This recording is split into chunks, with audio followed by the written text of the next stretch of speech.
Hi friends, this is Gayatri. Welcome to our channel. நம்ம மக்களுக்கு sample பார்க்கறதுங்கிறது ஒரு பழக்கம். அதே மாதிரி திருமண வாழ்க்கையிலயும் ஒரு ட்ரையல் பார்த்துடுறாங்க. அதாவது திருமணத்துக்கு முன்பே இப்பெல்லாம் இந்த வருங்கால கணவர்கள் தாம்பத்தியத்துக்கு அடி போட்டுறாங்க. விவரமா இருக்கிற பொண்ணுங்க அதெல்லாம் முடியாதுங்க, திருமணத்துக்கு அப்புறம் தான் இதெல்லாம் நடக்கணும்னு கன்வின்ஸ் பண்ணிடுறாங்க. ஆனா அதுவே நல்ல சம்பந்தமா இருக்கு, ரிச்சா இருக்கிறாங்கிற பட்சத்துல பொண்ணுங்க அவங்கள கன்வின்ஸ் பண்றதுக்கு பதிலா இவங்க கன்வின்ஸ் ஆயிக்கிறாங்க. சில ஆண்டுகளுக்கு முன்பு நம்மளோட கலாச்சாரத்துல இதுக்கெல்லாம் இடம் கிடையாது.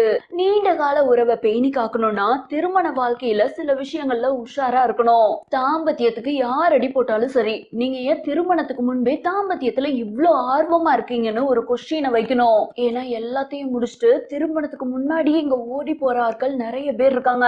முக்கியமா இந்த மேட்ரிமோனில எல்லாம் பல வருஷம் அனுபவத்தோட இருக்கிறவங்க கிட்ட ரொம்ப ரொம்ப கவனமா இருக்கணும்.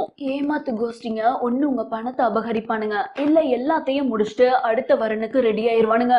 திருமணத்துக்கு முன்பே நீங்க தாம்பத்தியத்துக்கு சம்மதம் தெரிவிக்கணும்னா அதுல சில கிரைட்டீரியாஸ் இருக்கு. நம்பர் 1, அவரோட நீங்க கொஞ்சம் வருஷம் பழகி இருந்தாலும் அவர் அப்படிப்பட்டவரு இப்படிப்பட்டவருன்னு எந்த ரூமர்ஸையும் கேட்டிருக்க கூடாது. கொஞ்சம் மாசத்துலயே சோழிய முடிச்சுட்டு ஓடுறவனா இருந்தா அவனை பத்தி எப்படியும் அரச புரசலா யாராவது ஒருத்தவங்க சொல்லுவாங்க. ஆனா காதல் மாயையில இருக்கவங்க இதெல்லாம் காதுல வாங்க மாட்டாங்க.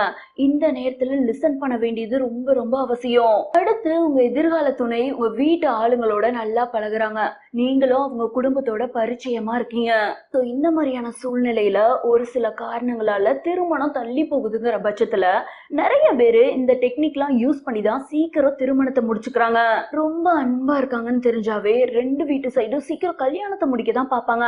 அடுத்து ஒருத்தரை பார்க்கும் போதோ அவங்க செய்யற செயல்கள் மூலமாவோ நமக்கு அவங்க மேல முழு நம்பிக்கை வரும். அது நேச்சுரலாவே வரணும். சூப்பர் மாப்பிள்ள அப்படி இப்படின்னு யாராச்சும் சொல்லுவாங்க, அதை வச்சு அஷ்யூம் பண்ணக்கூடாது. சோ அந்த மாதிரியான ஒரு கான்பிடன்ஸ் கிடைக்கிறப்போ நீங்க தாராளமா தாம்பத்தியத்துக்கு ஓகே சொல்லலாம். அடுத்து சில பசங்க என்ன பண்ணுவாங்கன்னா காஸ்ட்லியா எதையாவது வாங்கி கொடுத்துட்டே இருப்பாங்க.